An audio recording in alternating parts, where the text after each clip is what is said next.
So Ben, as you work with young adults and in your ministry are hearing from people, that are now into adulthood, if they're talking about this topic in terms of saying, well, pornography is not a big deal, it doesn't affect anyone, or I don't know if it's affecting me, what are the kind of things, to maybe go a little deeper with that question that you would encourage them to look at, say, hey, here's a sign that your porn use, even occasional porn use or things you're looking at on social media, are maybe impacting your mental health more than you're aware of? What kind of things might they look at to even, in a sense, self-diagnose a little bit?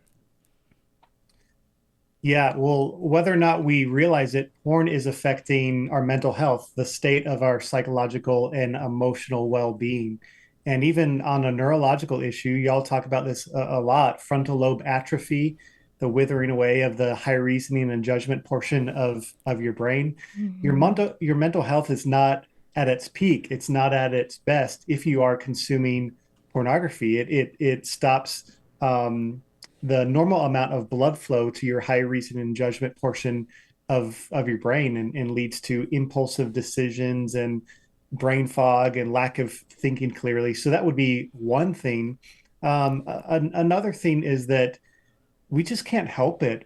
People feel shame so often, whether or not they're Christians, when they're consuming pornography. I've had conversations with people who aren't Christians, and they just feel bad when they continue to watch pornography again and again. God's law is written on our heart. There's something within us that knows that God wants to protect us from things that are harmful, that He wants to provide something so much better.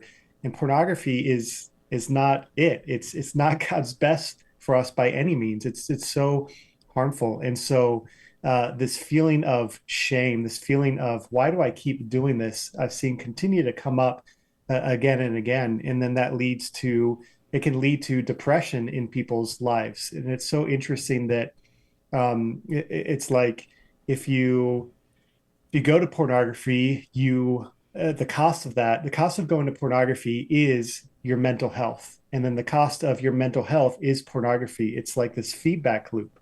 People are dealing with poor mental health because of trauma, because of things in their life. They're stressed. They're not experiencing the fullness of life that God designed. Mental health is suffering, anxiety, depression, trauma, shame, and that can often lead somebody into pornography to cope with that, to try and escape the temporary pain. And there's studies that show a correlation between the amount of anxiety that people are dealing with and the amount of porn that they consume. But then rather than being a solution, pornography is a pseudo solution because, like I said, it often leads or leaves people dealing with more of that shame, more of that depression, and then it drives you even more and more into pornography. And it's such a brilliant, evil strategy of hell to get Mm. people hooked to continue to go back to it again and again. Yeah. So what we go after in the short run that does have a payoff that creates some of the feel good brain chemicals and all that in the long run is hurting us and is becoming part of the very problem that we were maybe seeking it out for in the first place. And it's, yeah, I like how you say that. It's like a unique double bind. And I think really a master strategy of hell to get people stuck in something that maybe they never saw coming, but by the time they're stuck in it, in a sense, it's already too late because it's now become a challenge that's contributing to its own growth and its own struggle in our life. Mm-hmm. I was having a conversation recently with a friend who was talking about something similar, and she was talking about a sermon that she listened to, and the pastor was saying how the enemy wants to convince us that the poison is the cure. But the poison isn't the cure, in the same way that pornography isn't the cure, but yet in the moment we feel like this is going to be the cure to make me feel happy, make me Mm-hmm. not feel lonely, all of the things.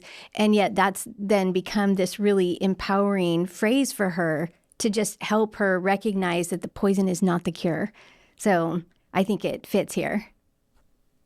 Mm-hmm. And dealing with mental health, I mean, last year, 29% of Americans said that at some point in their life they had actually been diagnosed with depression.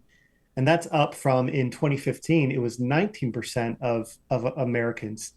And if you've ever walked through depression, just it can be so painful, like gloom, doom. I mean, it's not always like that. You can have mild depression where you're losing interest in life and trouble finding satisfaction in what used to bring you satisfaction. But I've experienced depression where um, it's just this feeling of intense grief. The way I describe it is it's almost as if I lost everybody I know. I lost all my friends, all my family, my job, my house burned down, like how you would feel, except circumstantially, nobody died. My house was still there, but emotionally, I was feeling the level of pain.